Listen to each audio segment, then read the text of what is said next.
بسم الله الرحمن الرحيم.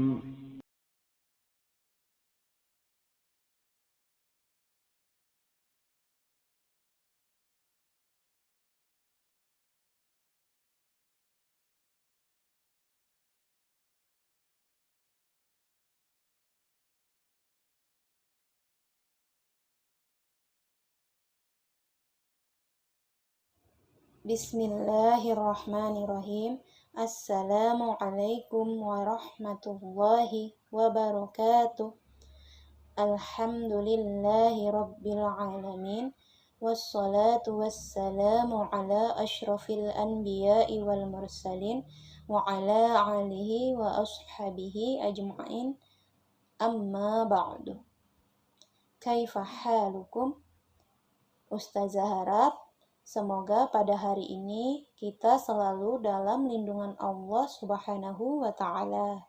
Dan semoga Allah Subhanahu wa Ta'ala memberikan kita kemudahan dalam menuntut ilmu. Amin. Sebelum kita memulai pembelajaran hari ini, marilah kita berdoa bersama-sama. Allahumma inni as'aluka ilman nafi'an wa rizqan thayyiban wa amalan mutaqabbalan. Baik, pada hari ini insya Allah kita akan melanjutkan pembelajaran tematik kelas 2, tema 1 hidup rukun, dengan subtema 1 hidup rukun di rumah, pembelajaran 2 dan 3. Materi yang akan kita pelajari hari ini yaitu 1. Nilai-nilai Pancasila, 2. Kata ungkapan, 3. Gerak lokomotor, dan 4. Bilangan cacah. Nah, anak-anak, coba perhatikan gambar percakapan di bawah ini. Ayah Nina berkata, "Nina, kemari sebentar. Ini ayah bawakan buku untuk kamu." "Nina, terima kasih ayah. Nina akan membacanya segera." Nina sangat senang menerima buku dari ayah. Nina membaca buku tersebut dengan penuh semangat. Coba kita perhatikan sampul buku Nina yang diberikan oleh ayah. Di sampul buku Nina terdapat gambar lambang Garuda Pancasila. Anak-anak, tahu tidak apa yang dimaksud dengan gambar burung Garuda Pancasila? Garuda Pancasila adalah lambang negara Indonesia atau lambang negara kita ya. Garuda digambarkan sebagai burung yang kuat. Coba kamu lihat perisainya yang ada di dada Garuda Pancasila itu. Perisai itu adalah simbol-simbol dari sila-sila Pancasila. Pancasila adalah dasar negara kita. Arti Pancasila berasal dari dua kata, yaitu panca dan sila. Panca artinya 5 dan sila artinya dasar atau aturan. Pancasila adalah 5 dasar atau aturan. Sekarang kita akan mengenal masing-masing simbol dari sila-sila Pancasila dan bunyi dari sila Pancasila. Pada sila pertama melambangkan bintang. Bunyi silanya ketuhanan yang Maha Esa. Pada sila kedua melambangkan rantai emas. Bunyi silanya kemanusiaan yang adil dan beradab. Pada sila ketiga melambangkan pohon beringin. Bunyi silanya Persatuan Indonesia. Pada sila keempat melambangkan kepala banteng. Bunyi silanya kerakyatan yang dipimpin oleh hikmat kebijaksanaan dalam permusyawaratan perwakilan.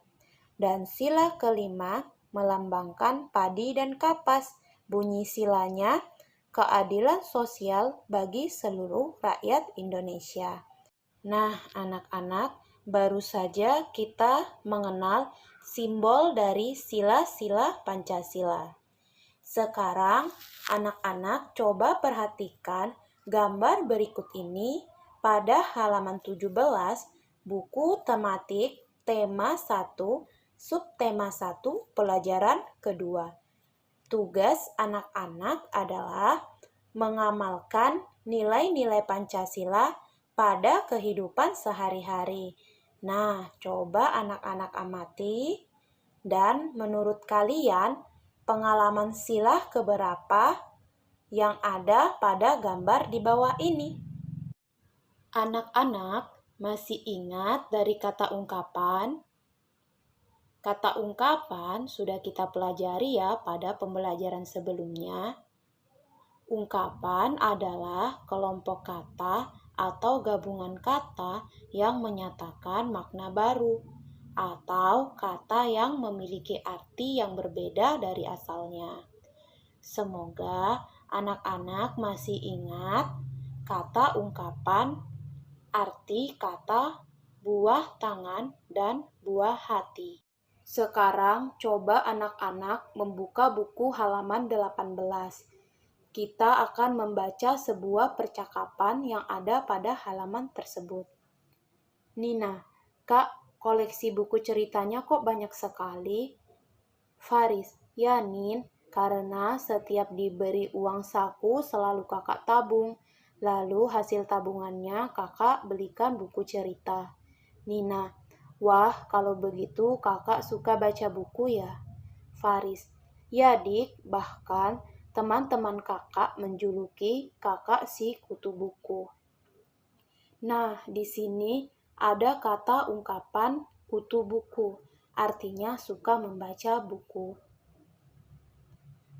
Teman-teman Faris menjuluki Faris kutu buku karena Faris suka membaca buku. Selanjutnya, Nina.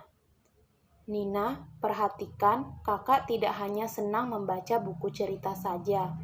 Faris, benar Nin, kakak tidak hanya suka baca buku cerita, tetapi semua buku yang baik dan bermanfaat untuk menambah ilmu kita.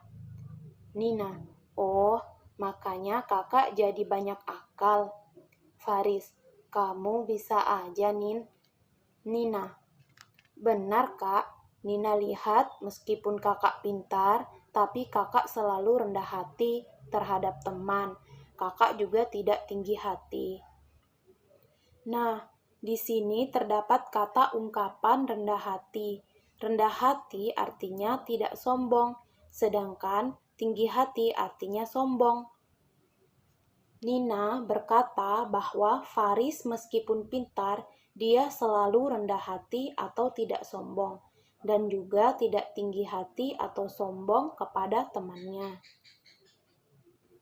Faris, memang kamu paham tentang arti rendah hati dan tinggi hati, Nin?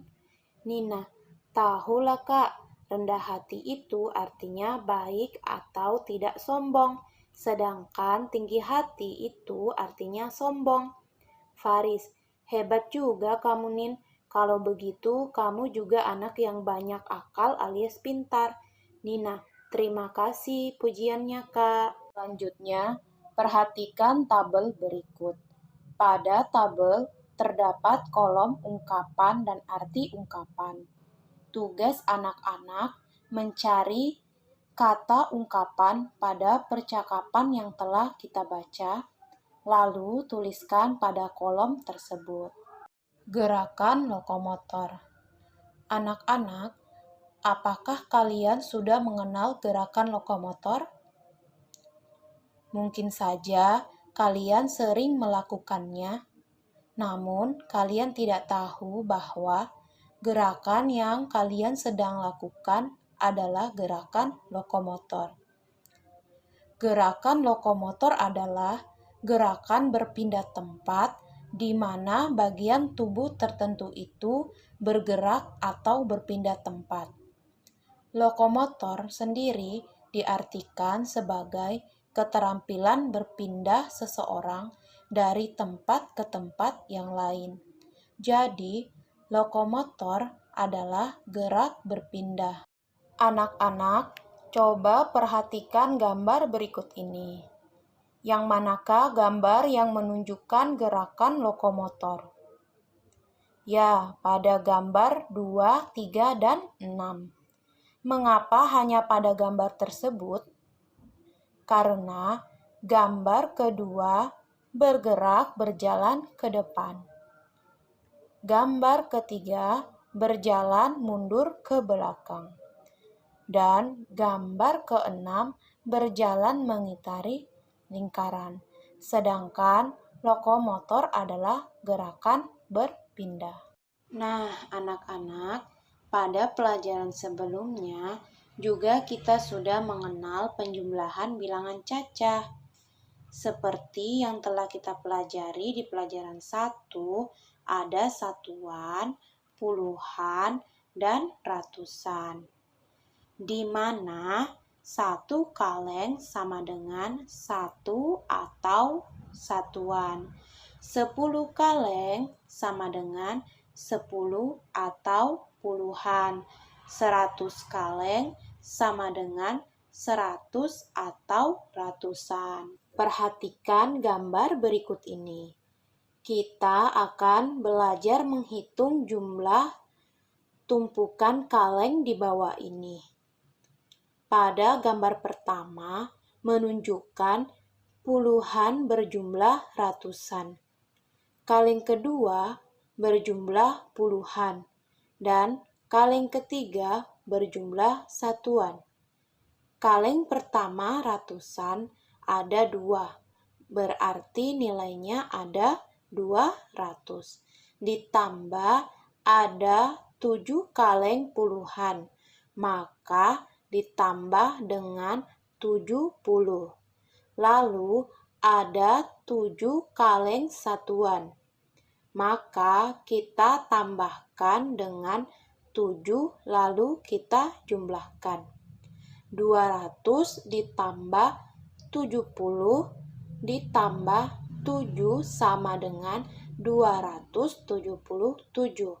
277 dibaca 277. Perhatikan contoh-contoh bilangan berikut. Kaleng pertama ratusan ada 2, berarti nilainya ada 200. Ditambah ada 4 kaleng puluhan, maka ditambah dengan 40. Lalu ada 8 kaleng satuan, maka kita tambahkan dengan 8 lalu kita jumlahkan. 200 ditambah 40 ditambah 8 sama dengan 248. Pada contoh yang kedua, kaleng pertama ratusan ada 7, berarti nilainya ada 700. Ditambah ada 1 kaleng puluhan, maka ditambah dengan 10. Lalu ada 2 kaleng satuan, maka kita tambahkan dengan 2, lalu kita jumlahkan. 700 ditambah 10 ditambah 2 sama dengan 712. Cukup sekian untuk materi pembelajaran hari ini dari Ustazah. Mari kita tutup bersama-sama dengan membaca doa kafaratul majelis. Subhanakallahumma wa bihamdika asyhadu an la ilaha illa anta astaghfiruka wa atubu ilaik. Wassalamualaikum warahmatullahi wabarakatuh.